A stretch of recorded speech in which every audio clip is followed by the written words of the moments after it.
Let's go.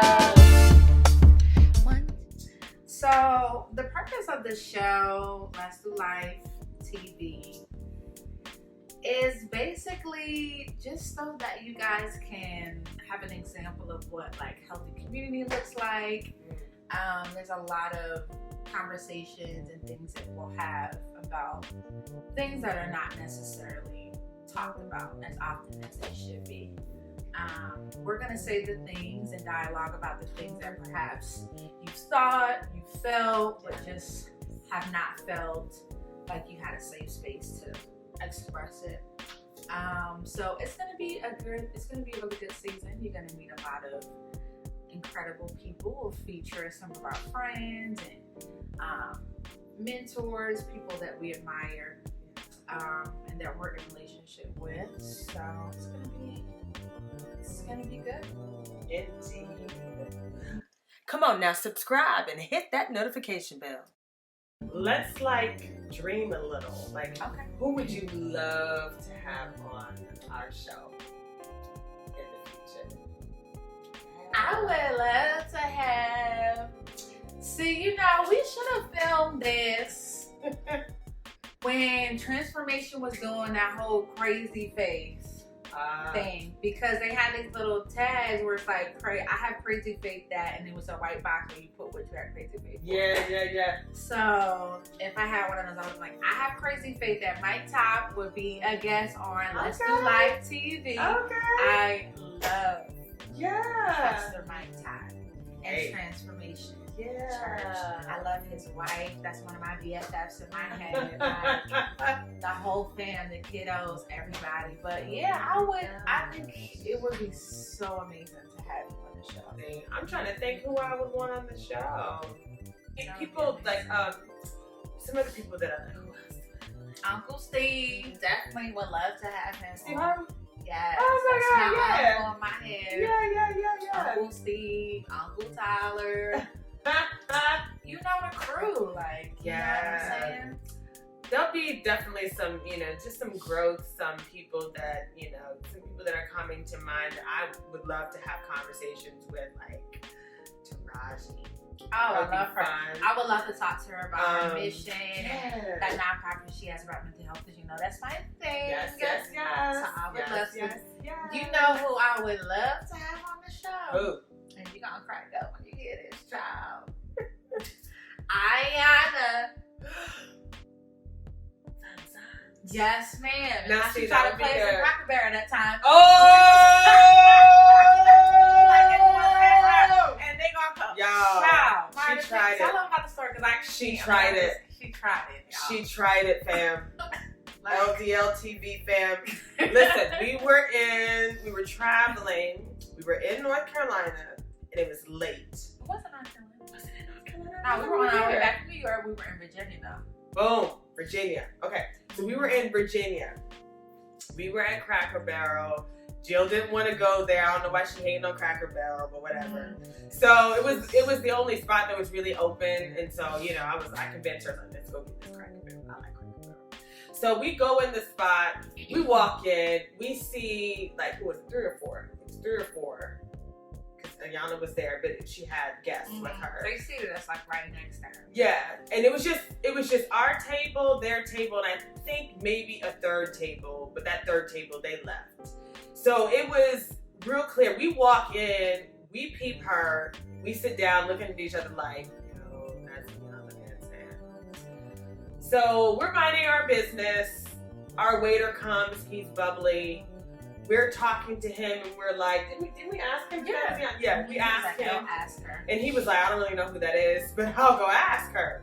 And so, he comes and brings them, I think he's bringing more water or something to their table. And he asks her, while we're having a conversation, so we don't see that part, but he comes back to our table, he reports back, and he's like, she's saying that she's not Iyanla Vanzant.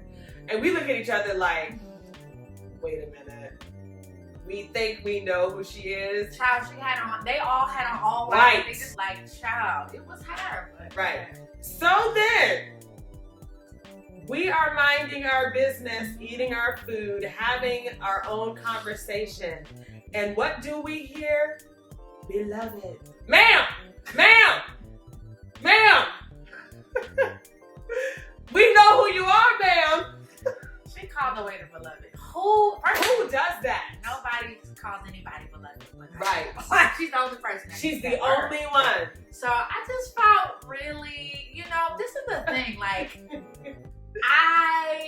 you know what I'm saying? Like, I used to tour and all that stuff. Yeah. We'll talk about that later. So I'm used to being around celebrities. So like, nobody was gonna be asking for an autograph or picture, none of that. Right. Like, nobody was hyped. Like, I like her, but I don't really fan out for anybody. Like, that's just not even my stilo. So we're just like, why do you have to lie? You ain't gotta lie, Craig. Like, it ain't that serious. You know what I'm saying? Like, and then you gonna have somebody beloved, like, we don't know. Like, that's you, child. Right. And so that confirmed it. We already knew, or we had very strong idea that it absolutely was her. Look just like her. But when she said that beloved, that's when I was like, ma'am, you, yes you. We know who you are. And I mean, that was a lesson to me that, I learned a couple things. One, I learned the fact that as a celebrity or as a, world-renowned figure, whatever, you have your own right to your own space. That's fine. Yeah. And like you Jill don't have said, the right to be lying about your correct. identity. You could have just been like, yes, I am, but I don't want any pictures of any. Yeah. It just felt like she doesn't want to converse with anyone or Correct. interact with anyone right now, but that is her. Don't lie about your whole You don't identity. have to lie. But you definitely have your right to your own evening that is quiet, that is to yourself, and to be honored and respected. That's cool. But the other thing that I learned out of that experience is that, moving forward in the future, knowing the things that I hope to do, just kind of being aware of like the type of presence I want to have in public when I'm meeting people, when we meet you, for example, or when we're around people. It just really, honestly, helped me to begin to process like what that looks like, how I want to carry myself, how I want to communicate with people who are inquiring about who I am. And that should be something that I think we all are mindful about, is just really understanding how you want to show up in life. How do you want to live your life? The type of integrity you want to have. Because like Jill said, she didn't have to lie about who she was. That was pointless. Yeah. Because we were making eye contact with them at their table, and they was looking at us like, don't come over here. And we were like, we're not here for you. Like, first of all, I don't want to get Cracker Barrel anyway. Okay, how about no apples? Did not want to be there in the first place. Right. Because I'm not crazy about the food. Definitely wasn't looking, caring about no idea. Like, I respect you, I love you, you know what I'm saying? Like, but yeah, it was definitely. You did the most with that. I was like, it's okay though. But anyway, I would love to have her on the show and dialogue about like, why did you do that? Like, why did you do that? Right. So yeah. But definitely there are some people that we would love to connect with. There are some people in the body of Christ, in church leadership, even just in the marketplace, period, like in media, in politics, like world thinkers. There's some pretty awesome people that I would love to have on who can really help empower us. So we are excited